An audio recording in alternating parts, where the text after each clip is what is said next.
Toy Story 4 is the fourth entry in Pixar's beloved Toy Story franchise that launched the studio and made them the phenomenon that they are today.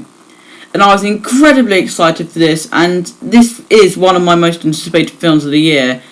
And I wasn't nervous, like most people were actually, as I did trust that if Pixar had taken 9 years to make another Toy Story, and I know that Andrew Stanton was writing this before the third one was even released, they would make sure that they would live up to the others, and they would do their absolute best to make sure it didn't disappoint. So if it took 9 years to make it good, well then, it's going to have to be good.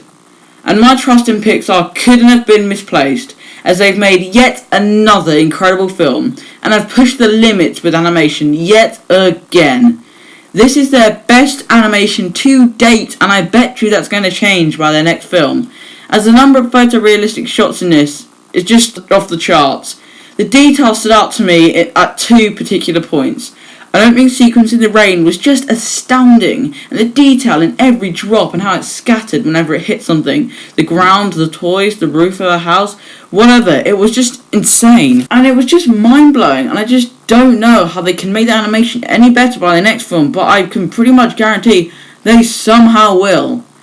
And also there was one very long shot of two characters talking on the side of a road, and the detail of the grass to the side of them and the road on the other side of them on such a miniature scale was, again, just beyond what I could mentally comprehend.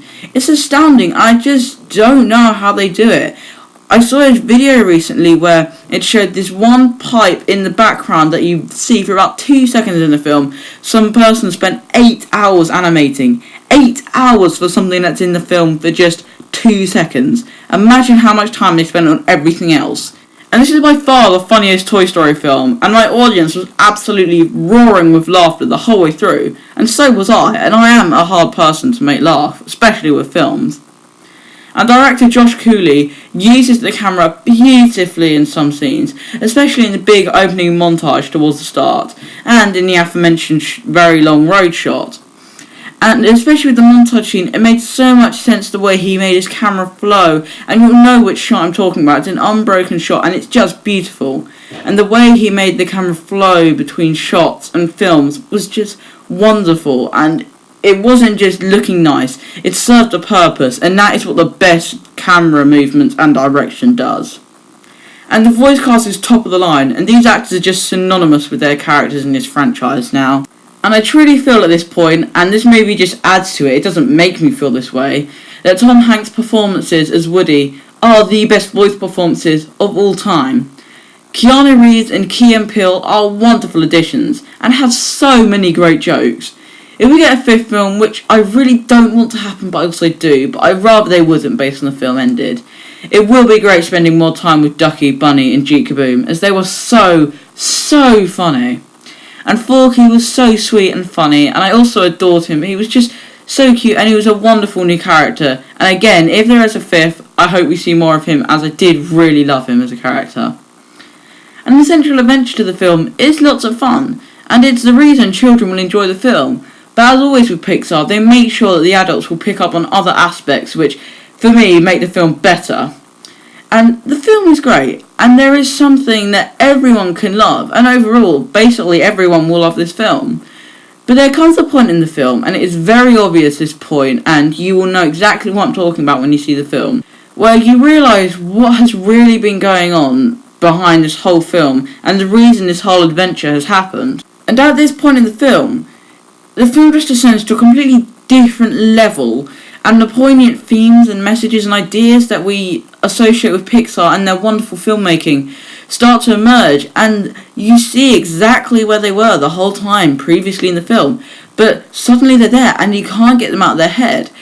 It's an incredibly powerful moment, and it completely changes your perception of everything that came before without overshadowing the rest of the film, and you do view the film and what comes after that in a completely different light. And I absolutely love this moment, and it is truly one of the very best moments in the whole franchise. My top three moments, also the big furnace scene from the third one, and that moment that I've just mentioned, and another moment at the end of this film, are now my top three moments in the Toy Story franchise, because they're just so beautiful and poignant, and I can't get out of my head.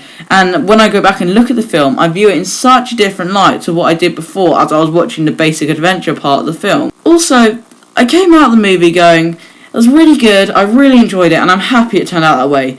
But I wish it was better, as it wasn't as good as I was hoping it would be. It was still good, but just not as good as my high hopes wanted. But the more I thought about it, the more I reflected on its themes and character arcs, the more I grew to love it. And it lives up to its predecessors, as they all give you a lasting impression and make you think about their themes long after the credits roll, and so does this one. Lastly, the ending really surprised me, and I didn't see it coming whatsoever, but it made complete sense, and I would recommend trying to avoid spoilers as best as you can for this.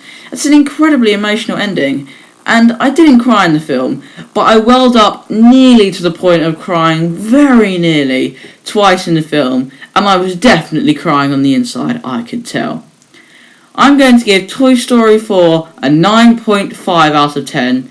This is my top 3, top 5 of the year right now. I've absolutely loved it, and stay for the credits for this, as there's 4 scenes in it which are really important to show what happened to certain characters, and 2 of them are extremely funny, and again, not surprisingly, one of them involving Ducky and Bunny and the other involving Forky. They are so funny, and the other 2 scenes, I do feel they should have been made part of the actual film so certain people didn't miss it, but it was much better the way they ended it. But these scenes were really important, I actually thought, as character arcs, so do stay for the credits, as they are legitimately important for the film as a whole. That was my review of Toy Story 4, guys, and I hope you enjoyed it. Goodbye.